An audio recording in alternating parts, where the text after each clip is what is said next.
할렐루야, 말씀과 삶, 말씀 큐티 함께 하신 여러분 모두를 주님의 이름으로 사랑하고 축복합니다. 국률이라고 하는 이 단어는 듣기만 하여도 은혜롭고 마음이 따뜻해지는 것을 느낍니다. 성경에 보면 하나님의 국률은 예수님을 믿는 하나님의 백성들, 또 그리스도인들에게 더욱 넘쳤다라고 말씀하고 있습니다. 그 풍성하신 하나님의 국률하심으로 말미암아 우리가 구원을 얻었기 때문에 그 구원에는 우리의 행위에 대한 어떤 조건도 작용할 수가 없습니다. 존 메가더 목사님은 이러한 국률의 의미가 구약에 등장하는 헤세드라고 하는 의미와 같다라고 말하고 있습니다. 구약에 나오는 이 헤세드의 의미는 바로 하나님의 언약에 기초한 하나님의 신실한 은혜입니다. 그래서 이 국률이라고 하는 말의 기본적인 의미에는 고통받는 사람들을 돕고 도움이 필요한 사람들을 구하는 데 있습니다. 또한 국률은 마음에서 느끼는 것으로 그치지 않아야 합니다. 실제로 도움을 내미는 것이 바로 국률의 진정한 의미입니다. 예수님께서도 산상순 말씀에서 국률이 여기는 자가 복이 있다라고 말씀하셨습니다. 이 말씀에서 국률은 바른 동기와 실질적인 행동을 수발하는 것을 의미합니다. 미국에 이제 저희 동서죠. 윗동서분이 이제 목사님이신데 네. 미국에서 잠깐 이제 계셨어요. 근데 그때 운전면허를 따려고 이제 MGV인가요? 거기를 갔는데 네. 대기실에 앉아 있는데 어느 이제 여자분이 동양 분이 저를 보면서 이렇게 웃고 계세요. 네. 이렇게 막 웃고 계세요. 그래서 아 한국 분인가 보다. 그래서 이제 안녕하세요. 뭐 이렇게 인사를 했는데 보니까 그 목발이 이렇게 옆에 있고 다리가 하나 쪽이 없으시더라고요. 보니까. 네네. 그래서 다리가 어떻게 좀 불편하시네요.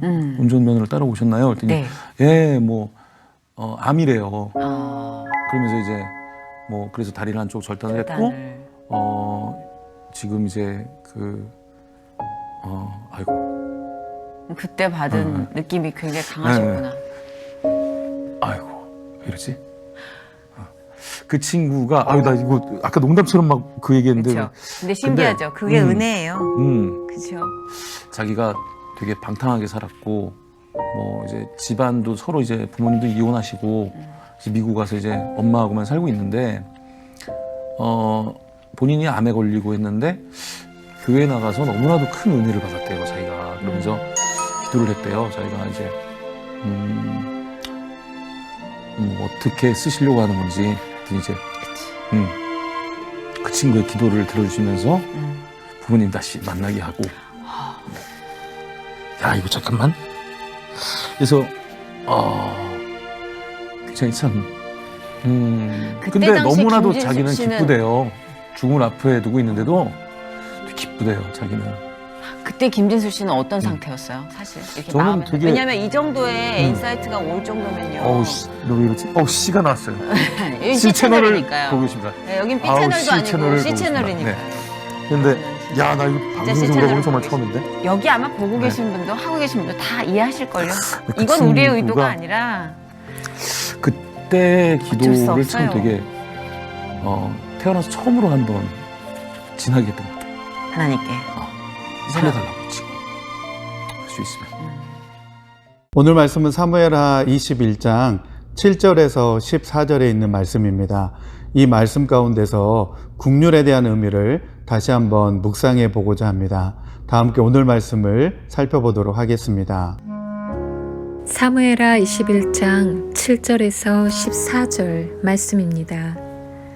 그러나 다윗은 사울의 아들인 요나단과 그들 사이에 계시는 주님 앞에서 맹세한 일을 생각하여 사울의 손자요 요나단의 아들인 무비보셋은 아껴서 빼놓았다. 그 대신에 왕은 아야의 딸 리스바가 사울과의 사이에서 낳은 두 아들인 알모니와 무비보셋을 붙잡고 또 사울의 딸 메랍이 무올라 사람 바르실레의 아들인 아드리엘과의 사이에서 낳은 아들 5을 붙잡아다가 기브온 사람의 손에 넘겨주었다.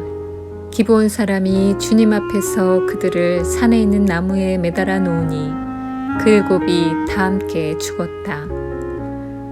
그들이 처형을 받은 것은 곡식을 거두기 시작할 무렵 곧 보리를 거두기 시작할 때였다. 그때에 아야의 딸 리스바가 굵은 배로 만든 천을 가져다가 바윗돌 위에 쳐놓고 그 밑에 앉아서 보리를 거두기 시작할 때로부터 하늘에서 그 주거미로 가을비가 쏟아질 때까지 낮에는 공중의 새가 그 주거미에 내려앉지 못하게 하고 밤에는 들짐승들이 얼씬도 하지 못하게 하였다. 아야의 딸이며 사울의 첩인 리스바가 이렇게 하였다는 소문이 다윗에게 전해지니 다윗이 길르앗의 야베스로 가서 사울의 뼈와 그의 아들 요나단의 뼈를 그 주민에게서 찾아왔다. 블레셋 사람이 길보아 산에서 사울을 죽일 때에 블레셋 사람이 사울과 요나단의 시신을 벳산의 광장에 매달아 두었는데 거기에서 그 시신을 몰래 거두어 간 이들이 바로 길르앗의 야베스 주민이다. 다윗이 이렇게 사울의 뼈와 그의 아들 요나단의 뼈를 거기에서 가지고 올라오니 사람들이 나무에 매달아 죽인 다른 사람들의 뼈도 모아서 사울의 뼈와 그의 아들 요나단의 뼈와 함께 베냐민 지파의 땅인 셀라에 있는 사울의 아버지 기스의 무덤에 합장하였다. 사람들이 다윗이 지시한 모든 명령을 따라서 그대로 한 뒤에야 하나님이 그 땅을 돌보아 주시기를 비는 그들의 기도를 들어주셨다. 본문에 나오고 있는 이 사건의 내용은 다윗 통치 초기에 있었던 그러한 사건입니다. 사울은 순수한 이스라엘 민족 국가를 세우기 위해서 가나안 성읍에 있던 기드온 족속을 침으로써 여호수아와 맺은 그 언약을 깨뜨리고 말았습니다. 이스라엘 땅에 가뭄으로 인하여 기근이 들자 다윗은 하나님께 간구하였고 그 과정 가운데서 다윗은 이스라엘에 속죄하지 않는 피 흘린 죄가 있다는 사실을 알게 되었습니다. 그리고 다윗은 이 사건을 마치 어지럽혀진 질서를 회복하는 사사처럼 이 사건을 해결하는 것을 볼 수 있습니다. 기브온 사람들은 다윗에게 이 일에 대한 책임으로 사울의 아들들을 내어달라고 다윗에게 요구하였고 다윗은 요나단과의 약속을 지키기 위해서 요나단의 아들인 무비보셋만을 지키게 되었습니다. 대신 사울의 아내 리스바에게서 난 두 아들과 사울의 딸 메랍에게서 난 5 아들이 사울의 죄에 대한 속죄물로 죽임을 당하게 되었습니다. 그런데 사울의 아내였던 리스바는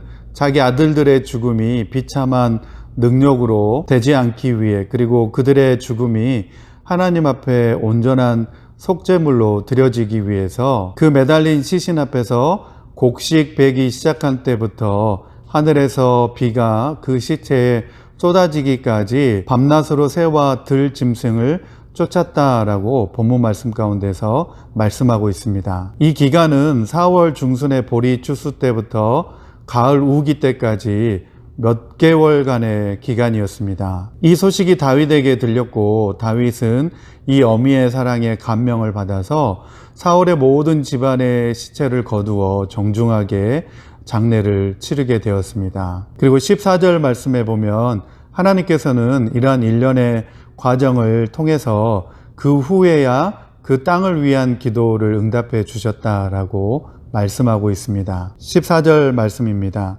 사람들이 다윗이 지시한 모든 명령을 따라서 그대로 한 뒤에야 하나님이 그 땅을 돌보아 주시기를 비는 그들의 기도를 들어주셨다. 하나님께서는 이렇게 그 후에야 그들을 긍휼히 여겨주셨고 그들의 기도에 대한 응답을 해주셨다라고 말씀하고 있습니다. 바로 이 말씀의 의미는 다윗이 사울의 아내 리스바의 행동을 통해 감동을 받고 그들에게 긍휼을 베풀었을 때 하나님께서도 그 긍휼을 베푸시는 모습을 보고 이스라엘 백성들에게 긍휼을 베풀어 주셨다라고 하는 사실입니다. 여러분, 인생은 안개와 같이 사라지고 사람은 진토에 불과한 존재입니다. 이렇게 연약한 인생들에게 하나님께서는 긍휼을 베풀어 주셨고 또 자기 외아들 독생자를 내어주시기까지 우리들을 사랑하여 주셨음을 우리는 기억해야 합니다. 그리고 우리 모두가 국률이 풍성하신 하나님의 자녀가 된 것에 대해 그 국률하심에 감사하고 하나님의 국률하심을 찬양하며 또한 세상 가운데에 하나님의 국률하심을 나타내는 일에 우리가 힘써야겠습니다. 오늘 우리는 하나님께 국률의 마음을 달라고 기도해야겠습니다. 우리가 살아가고 있는 이 세상에는 국률이 필요한 사람들이 너무나 많이 있습니다. 그 사람들에게 우리가 국률의 손을 내밀어야 합니다. 우리 모두가 예수 그리스도의 손과 발이 되어서 그 세상 사람들에게 하나님의 국률하심의 손을 내밀어야 하는 그 사명을 우리 모두가 받았습니다. 예수님께서도 산상수훈의 말씀 가운데서 국률이 여기는 자가 국률이 여김받을 것이라고 말씀하였습니다. 우리 모두가 하나님께로부터 국률이 여김을 받았습니다.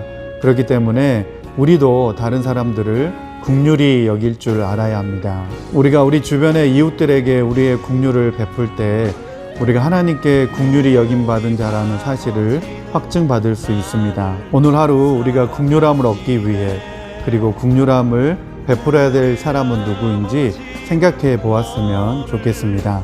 다 함께 기도드립니다. 하나님 아버지 감사합니다. 연약한 존재인 저희들을 국률이 여겨주심을 감사합니다. 또한 우리가 하나님의 국률하심을 받은 자가 되었으니 우리 주변의 사람들을 또 이웃들을 국률이 여길 줄 아는 마음을 우리에게 허락하여 주옵소서. 감사드리며 예수님의 이름으로 기도드립니다. 아멘.